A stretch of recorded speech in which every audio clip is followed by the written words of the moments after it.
নমস্কার। ঠাকুরমা স্বামীজি ও গুরুদেবের শ্রীচরণে প্রণাম জানিয়ে আজ মাকে নিয়ে ছোট করে একটি কাহিনী শোনাচ্ছি। প্রায় ৩০ বছর আগের ঘটনা। উত্তরপ্রদেশের কোনো এক আশ্রমে নবীন ব্রহ্মচারী আছেন। শীতের রাত, অন্ধকার চারিদিক। ব্রহ্মচারীর ঘরের জানলাও খোলা। শুয়ে আছেন উনি বিছানায়। হঠাৎ দেখেন জানলার বাইরে একগুচ্ছ কুণ্ডুলি পাকানো ধোঁয়া ক্রমশ এগিয়ে আসছে তারই জানলার দিকে।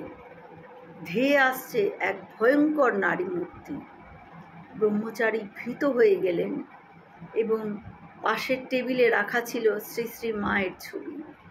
ব্রহ্মচারী মাগো বলে চিৎকার করে শ্রী শ্রী মায়ের ছবিটি বুকের মধ্যে জড়িয়ে ধরলেন। সঙ্গে সঙ্গে উনি সংজ্ঞাহীন হয়ে গেলেন। তারপর আর কিছুই মনে নেই তার। সকাল হলো, জানলা দিয়ে রোদ এলো ঘরে, ঘুম ভাঙল তার। কিন্তু গত রাতের ঘটনা প্রচণ্ডভাবে নাড়া দিল তাকে। তবে তার অনুভব হলো তিনি বেঁচে গেছেন শ্রী শ্রী মায়ের কৃপায়। এক অশরীরী প্রেতাত্মা বা অন্য কিছু হতে শ্রী শ্রী মাই রক্ষা করেছেন তাকে। শ্রী শ্রী মায়ের কৃপা অনুভবে ব্রহ্মচারীর জীবন সার্থক।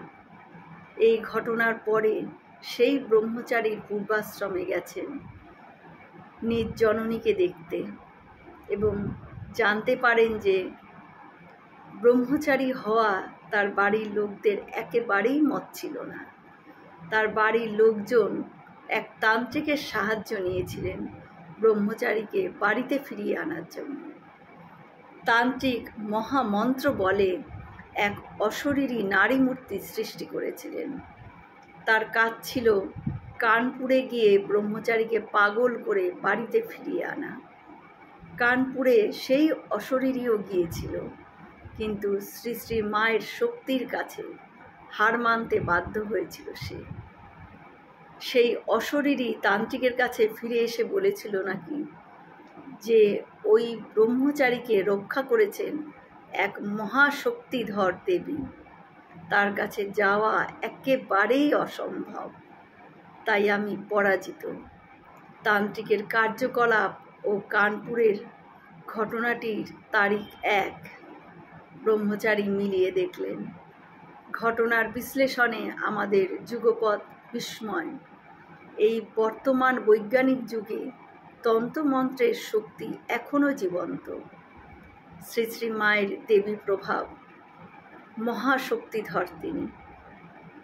যে সন্তান তার আশ্রয় থাকেন বা যিনি তার আশ্রয় নেন, শ্রী শ্রীমা সর্বদা তার সন্তানকে কৃপা করেন এবং রক্ষা করেন।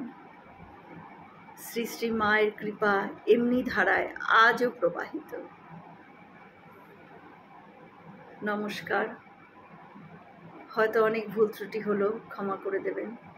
সকলে সুস্থ থাকবেন, ভালো থাকবেন। ঠাকুর মায়ের কৃপা দৃষ্টি সকলের ওপর বর্ষিত হোক। শুভরাত্রি।